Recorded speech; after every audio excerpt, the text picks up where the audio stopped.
Thank you.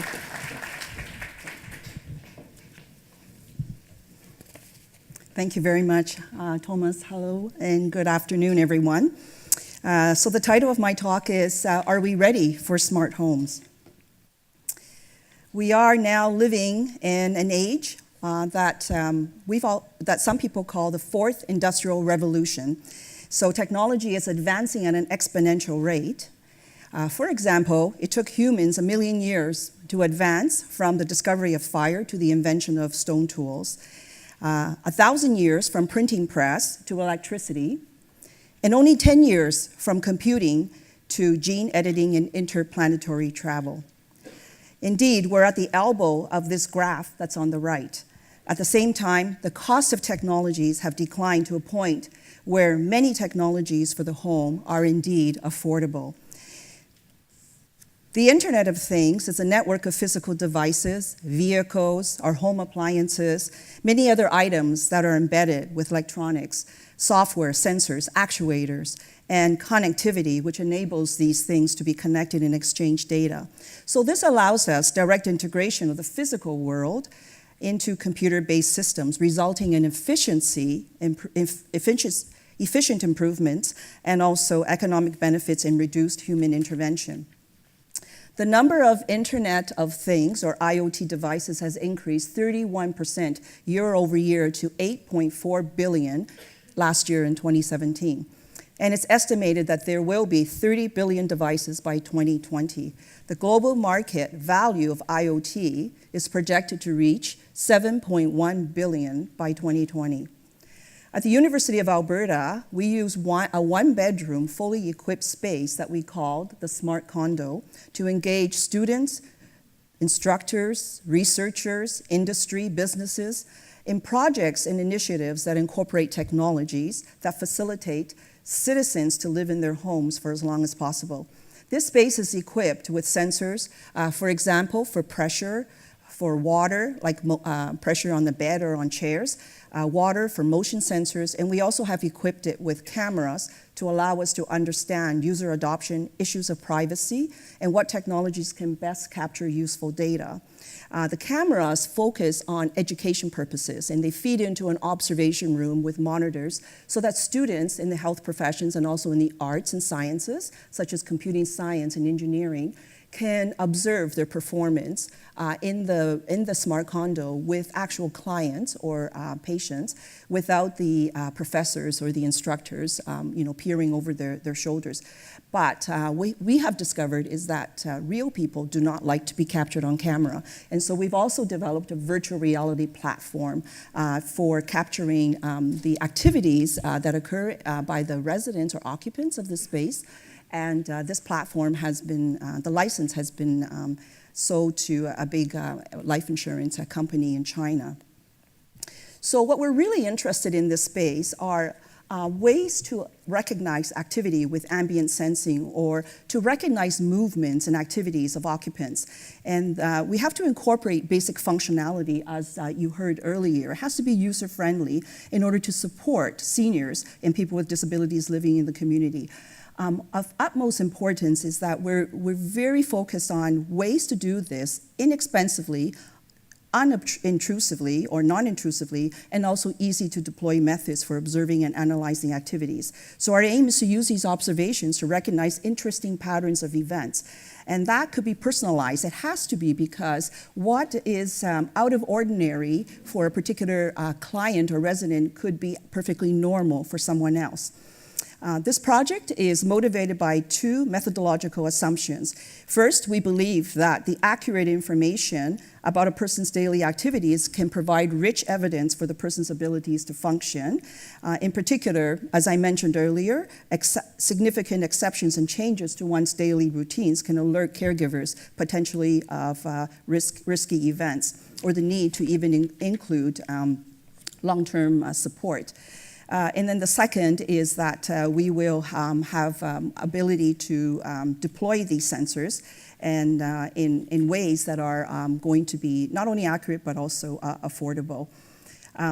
So For example, we now have BLE or Bluetooth low energy beacons that we incorporate with our regular system of monitoring with other sensors, and these feed into a system of monitoring that an individual can capture through their smartphone through a back-end server.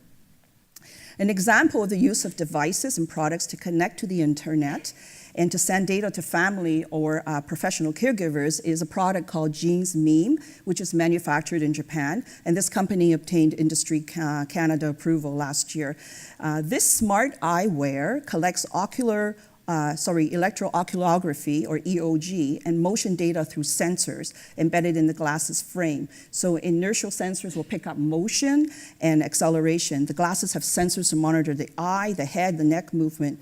Devices like this, when we put them on individuals who have, like Burns in this particular slide, who has just had a stroke, allows us to do assessments in real and actual environments. So rather than, as a therapist, resorting to paper pencil tests or a laboratory or a clinic, we can actually have an individual wear these glasses and continue driving, continue walking, performing their activities of daily living, self-care, and provide us with what's known in the field as ecologically valid assessments. Another example that we've done a lot of research on, and it's related to the Internet of Things, is the use of wearable GPS devices to manage dementia-related wandering. While these GPS devices were originally designed for outdoor monitoring, we have discovered that they can also be very useful and valid for larger kinds of residential care facilities.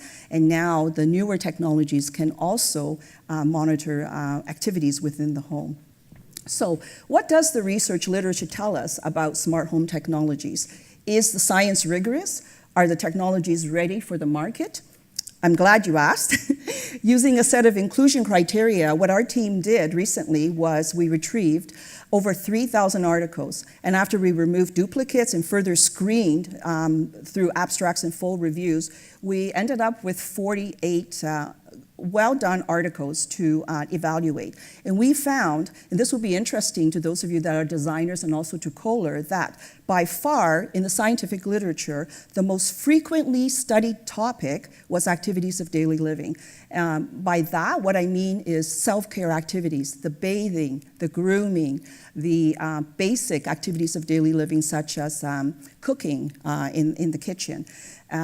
Other kinds of activities that were very frequently studied would be fall prevention, cognitive mental health, and heart conditions.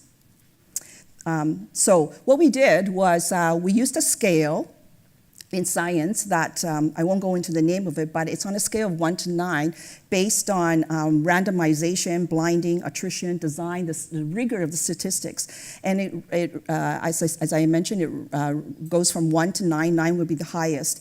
And what we found out of 48 of these articles, and remember these are out of over 3,000, were some of the best articles, only 9 met the criteria as being excellent. 7 were fair, and the remainder we would categorize as poor. So what that tells us is that there are very few rigorous studies out there that are of sufficient or high levels of evidence on this subject. To answer the question whether devices are market ready, we used another scale, which also happens to be on a scale of 1 to 9, called the TRL, Technology Readiness Level.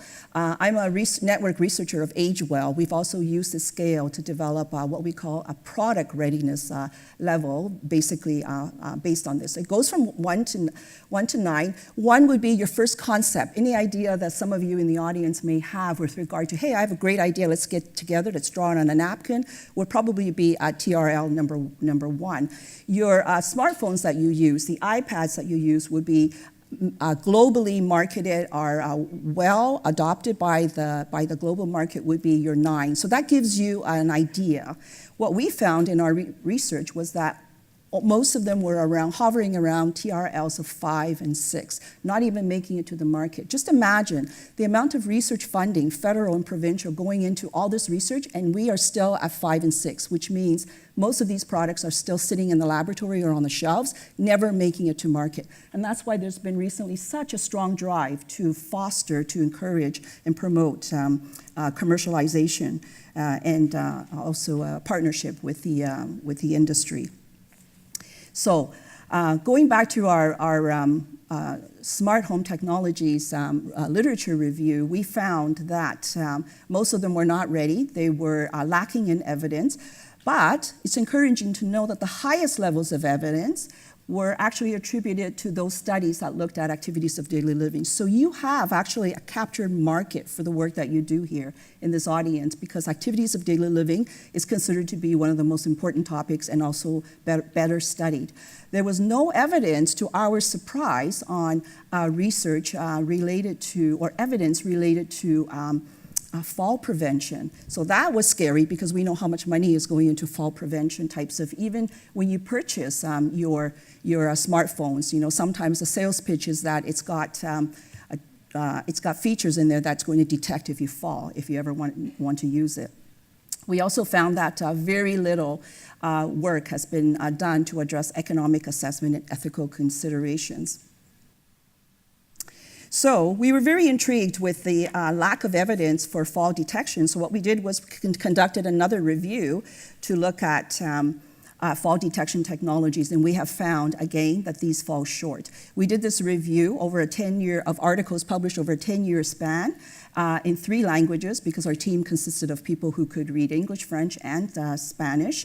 We looked at wearable, ambient technologies, or both, and I know that in smart homes, there's lots of, I know in our smart condo, we have some space underneath the floor to, in the future, embed technologies that are going to be able to detect falls. We found that evaluations were rarely related to the relevant environment and valid conditions. And you know, what's interesting is that people profess that they are doing research on fall detection to promote aging in place, to improve quality of life, to help older adults remain independent in their homes, and yet not one of these 118 papers actually address those outcomes. I know I'm probably giving a bad name to academia at this point, but I want to let you know that, in fact, there's a lot of good work, and it's just necessary to bring academia to forums like this with the real world in order to address the problems, and that's what, in fact, we're trying to do. Only 3 studies, actually, after having said 9, only 3 studies actually did explore user acceptance, but none were focused on the preferences, leaving fall detection technology research out of step with the World Health Organization's recommendation to address what older adults want. None of the studies address the fact that just because you have a piece of technology that works, it doesn't mean the older adult will actually use it. For example, one of the studies showed that 80% of older adults were actually reluctant to push a button on their device after they fell, because they either had difficulty activating it due to arthritis or other fine motor issues, or, and this was a surprise to us, because they didn't want to disturb the caregiver. And so none of the research studies actually capture that human factor, that psychological aspect of using that piece of technology. Subsequently, we conducted a gray literature review, and we had, that means it's non-peer review, and we found that there were 10 fall detection devices on the market. 7 of these were available in Canada. None of these were mentioned in the reviews that we conducted. So we've got researchers doing research, and we've got the market producing them and selling them, but they're not talking to each other. And the seniors, the end users, were not involved at all. None of the caregivers, none of the professionals were consulted. They used university students because they're easy to recruit. They used dummies and pushed them down the stairs, but they did not use real people to actually tell them what these devices could be adoptable or not. So we have taken the message from the World Health Organization to heart. And now we involve end users in our research. In fact, next week when we go to a conference, a large conference in Vancouver, we have 4 older adults attending the conference and co-presenting with us.